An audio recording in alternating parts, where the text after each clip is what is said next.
Global Typhoon, Chairman TV. Weather update. Helping homeless people. Please subscribe.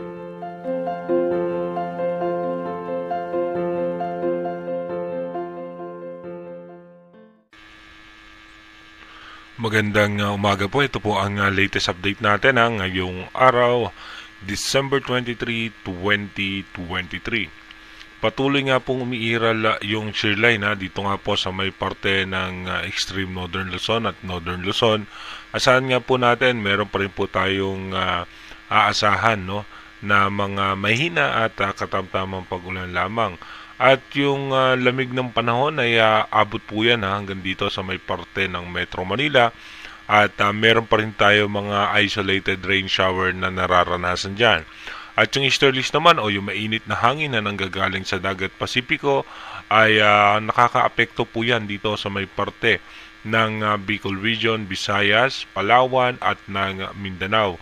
Kaya asahan pa rin po natin na mainit at malinsangan nga po yung ating lagay ng panahon dyan, lalo nga po pagdating ng tanghali at ng hapon.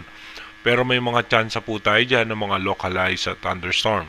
At tayo naman po sa ating advanced weather forecast ng European Center hanggang sa ngayon wala po tayong minomonitor na anumang bagyo na mabubuo sa loob at labas ng ating Philippine Area of Responsibility hanggang matapos nga yung ating taong 2023. Pero meron tayong possible low pressure area na tatama dito sa may parte ng Mindanao at ito po'y panandalian lamang. Dumako na muna tayo sa ating rain map animation kung saan nga yung mga lugar na posibleng makaranas ng pag-ulan. Dito nga po mamaya pong alas 10 ng umaga, asahan natin na tuloy-tuloy na magkakaroon ng mga tsansa ng pag-ulan ng extreme northern Luzon, eastern section ng northern Luzon.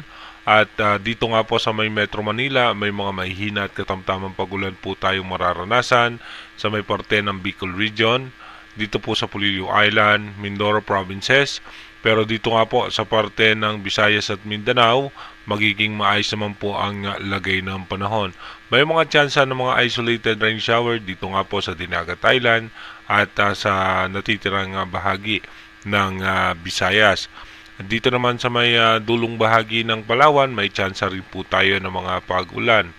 Pagdating naman po ng alas 3 ng hapon mamaya, dito mapapansin nga po natin, magiging maayos na nga po at maganda ang lagay ng panahon. At pagdating naman po dito sa may parte ng extreme northern Luzon, Apari Cagayan, Santa Ana Cagayan, Tuguegarao, sa po tayo dyan ng mga pag-ulan. Dito po sa Polillo Island, sa Infanta Quezon, may mga tsansa rin po tayo ng mga pag-ulan. At yung eastern section ng Visayas at ng Mindanao, may mga tsansa po tayo na mahihina at katamtamang pag-ulan. Pero the rest nga po, yung malaking bahagi ng ating bansa ay magiging maayos naman po ang lagay ng panahon. Pagdating naman po mamayang alas 10 ng gabi, mananatiling maayos at maganda ang lagay ng ating panahon. Asahan na lamang po natin na tuloy-tuloy pa rin na may mga tsansa pa rin ng mga pag-ulan sa may extreme northern Luzon, northern Luzon at dito nga po sa may parte ng Polillo Island. Sa may eastern section po ng Visayas, may mga tsansa pa rin po ng pag-ulan, pati nga po sa Dinagat Island. Dumako na nga po tayo sa ating advanced weather forecast. Dito nga po sa ating advanced weather forecast from December 23 hanggang January 1, ito po yung ating possible scenario. Dito po mapapansin natin na tuloy-tuloy magkakaroon pa rin ng mga tsansa ng mga pag-ulan sa may northern Luzon. Bunsod pa rin po yan ng shear line at ng northeast monsoon. By December 25, magkakaroon naman ng tsansa ng mga pag-ulan sa may eastern section naman ng Visayas at ng Bicol Region. By December 26, dito mapapansin natin may mga tsansa po tayong pag-ulan na mararanasan, pero ito po yung mga panandalian lamang. By December 27, magiging maganda naman po ang lagay ng panahon. Sana lamang natin yung mga isolated rain shower.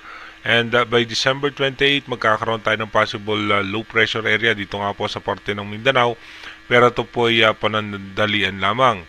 By December 29 and 30, dito magkakaroon nga ng posibleng low pressure area o sama ng panahon. Pero ito po ay palabas ng Philippine Area of Responsibility.